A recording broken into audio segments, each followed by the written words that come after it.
This noontime, a home ravaged by fire in Providence. We brought you this first as Eyewitness News breaking news this morning. The fire was hard to tackle in the frigid cold today. It took more than an hour to get a handle on the majority of those flames. Eyewitness News reporter Brittany Schaefer is working the latest now. She joins us live with local coverage from Providence.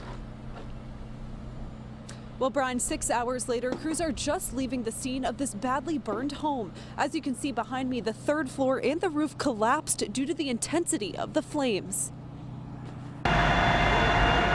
Thick smoke covers this burning Providence home Monday morning.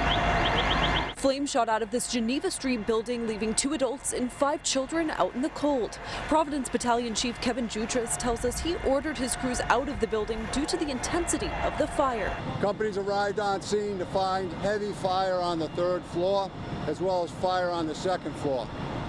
Approximately about 5 minutes later, a second alarm was struck.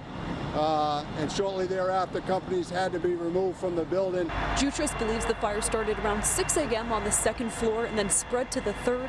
He says the roof and 3rd floor collapsed and the building is very unstable. And we went to what we call defensive.